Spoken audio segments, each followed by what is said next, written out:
Kampung Adat Duku. Kampung Adat Duku merupakan salah satu kampung adat yang ada di Kabupaten Garut, tepatnya di Desa Cijambe, Kecamatan Cikelet.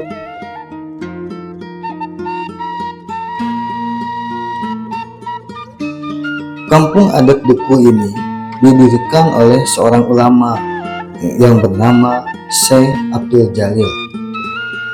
Landasan budaya tersebut mempengaruhi dalam bangunan fisik serta adat istiadat.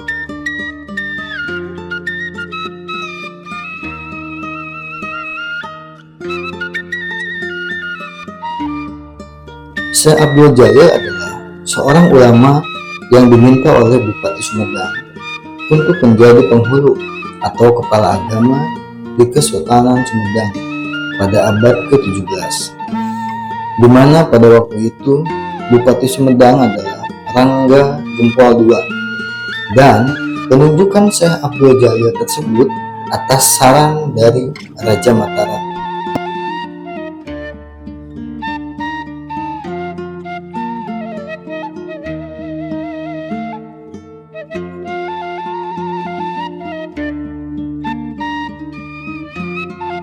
Pada waktu diminta menjadi penghulu atau kepala agama di Sumedang, Syekh Abdul Jalil mengajukan dua syarat, yaitu yang pertama, tidak boleh melanggar hukum syara, hukum agama seperti membunuh, berzina, merampok, mabuk-mabukan, dan sebagainya. Yang kedua adalah bupati atau seorang pemimpin dan rakyatnya harus bersatu. Jika kedua syarat tersebut dilanggar, maka ia akan mengundurkan diri dari jabatan penghulu atau kepala agama.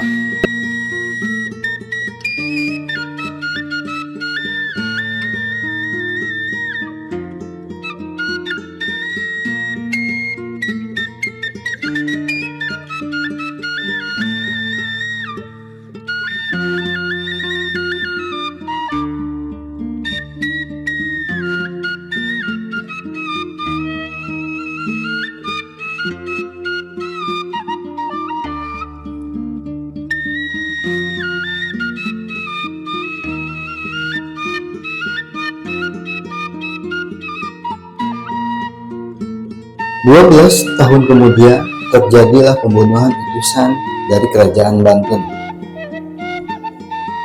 Pembunuhan itu diperintahkan oleh Rangga Gempol II karena Rangga Gempol menolak untuk tunduk ke Kerajaan Banten, bukannya pada Mataram.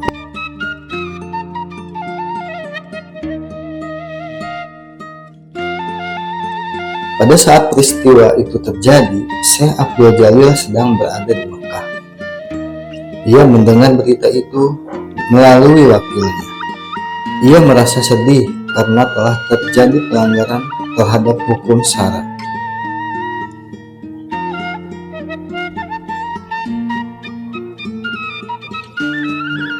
Di setiap tempat yang disinggahinya, Syekh Abdul Jalil selalu bertafakur, memohon kepada Allah untuk mendapatkan tempat yang cocok untuk tinggal dan mengajarkan ilmu agamanya dengan tenang. Pada saat bertafakur, ia melihat sebuah sinar sebesar pohon aren. Sinar itu bergerak menuju suatu tempat, diikuti oleh Syekh Abdul Jalil, dan sinar itu pun menghilang di antara sungai Cimangke dan Cipasarangan. Ternyata tempat tersebut sudah ada penghuninya, yaitu Pak Kebon dan Kebon, orang yang menunggui huma atau ladang yang bernama Aki dan Nini Chandra Diwangsa.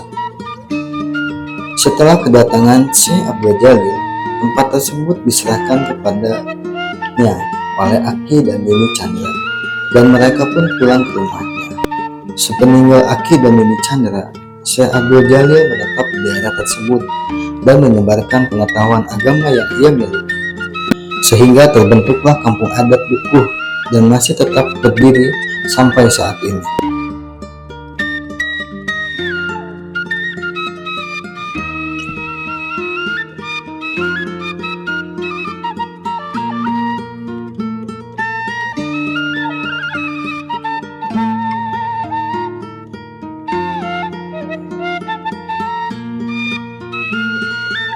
Kampung adat Dukuh ini sering dikunjungi oleh para peziarah yang ingin melakukan ziarah ke makam Syekh Abdul Jalil. Ada beberapa larangan yang tidak boleh dilanggar pada saat melakukan ziarah. Yang pertama, PNS tidak boleh melakukan ziarah atau dilarang berziarah ke makam Syekh Abdul Jalil. Yang kedua, hanya diperbolehkan menggunakan pakaian satu lembar. Dengan kata lain, tidak boleh menggunakan pakaian dalam. Lalu, wanita yang sedang haid tidak diperbolehkan untuk berziarah.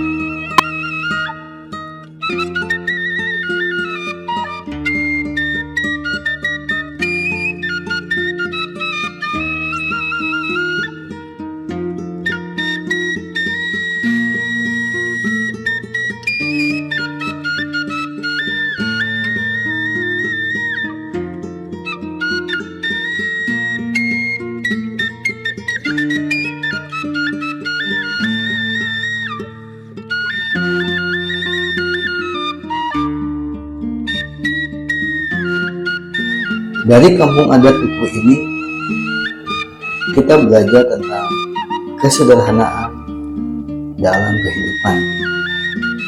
Karena di kampung adat Dukuh ini tidak terdapat listrik sama sekali dan tidak diperbolehkan menggunakan alat elektronik. Dan di kampung adat Dukuh ini, kita pun bisa belajar tentang agama jauh lebih mendalam dan lebih tenang.